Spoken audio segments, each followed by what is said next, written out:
Hello guys. आज बात करते हैं कि गन लाइसेंस, पिस्तौल लाइसेंस जो सीपीएफ पर्सनल है वो कैसे ले सकते हैं, एप्लीकेशन कैसे देख सकते हैं, वेरिफिकेशन कैसे होगा, प्रोसेस कैसे होगा, परमिशन और सेफ्टी इंस्ट्रक्शन। ठीक है दोस्तों। तो दोस्तों बात करते हैं कि सीपीएफ कर्मियों के लिए बंदूक लाइसेंस लाइसेंस आवेदन प्रक्रिया। तो दोस्तों सबसे पहले रक्षा कर्मियों को अपने सेवानिवृत्ति से पहले या सेवानिवृत्ति के बाद बंदूक लाइसेंस प्राप्त करने की आवश्यकता महसूस हो सकती है। शस्त्र नियमों के अनुसार कोई भी व्यक्ति जो रक्षा बलों, केंद्रीय सशस्त्र पुलिस बलों या राज्य पुलिस बलों में सेवारत है या सेवा कर चुकी है और उसे अपने जीवन और या संपत्ति की सुरक्षा की वास्तविक आवश्यकता है, वो बंदूक लाइसेंस के लिए आवेदन कर सकते हैं। दोस्तों शस्त्र लाइसेंस का राष्ट्रीय डेटाबेस शस्त्र लाइसेंस जारी करने की प्रणाली NDAL गृह मंत्रालय द्वारा हथियारों और गोला बारूद के निर्माण से संबंधित लाइसेंस के लिए आवेदन करने वाले उद्योगियों और उद्योगों की सुविधा के लिए और शस्त्रों के तहत हथियार लाइसेंस के लिए आवेदन करने वाले व्यक्तियों की सुविधा के लिए विकसित एक पोर्टल है। शस्त्र नियम 2016 पोर्टल आवेदकों के लिए 29 सेवाएं प्रदान करती है। बहुत सुविधा व्यापार करने में आसानी को बढ़ावा देकर भारत सरकार की मेक इन इंडिया पहल को गति प्रदान करती है। वो देखा गया है कि अग्निशस्त्र चलाने में प्रशिक्षित रक्षाकर्मी विभिन्न संगठनों में शस्त्र गार्ड की नौकरी पाने के लिए सशस्त्र लाइसेंस प्राप्त करना और उच्च शस्त्र रखना चाहते हैं।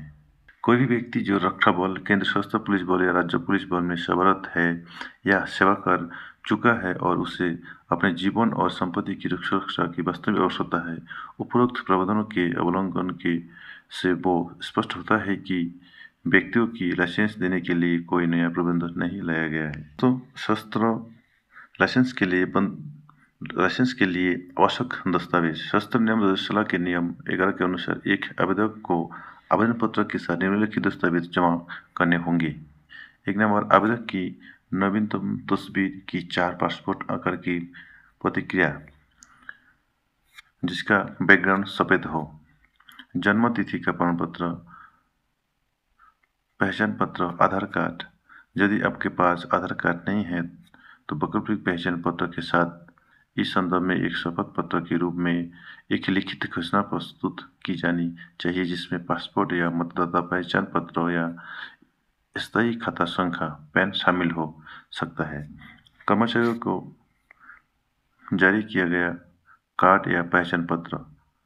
छूट प्राप्त खिलाड़ियों के मामले में भारतीय राष्ट्रीय राइफल एसोसिएशन द्वारा जारी निशानेबाज पहचान पत्र। यदि आवेदक के पास आधार कार्ड या पासपोर्ट नहीं है तो निवास प्रमाण जिसमें शामिल हो सकते हैं मतदाता पहचान पत्र या बिजली बिल या लैंडलाइन टेलीफोन बिल या किराया बिलेख या पट्टा बिलेख या संपत्ति दस्तावेज। लाइसेंसिंग प्राधिकारी की संतुष्टि के लिए कोई अन्य दस्तावेज।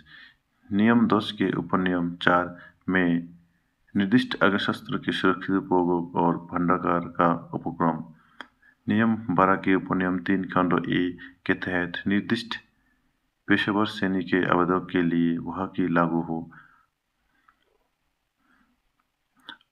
आवेदक की मानसिक स्वास्थ्य और शारीरिक फिटनेस के बारे में चिकित्सा प्रमाण पत्र जिसमें विशिष्ट उल्लेख हो कि आवेदक नस्लीय या नस्लीय पदार्थों पर निर्भर नहीं है।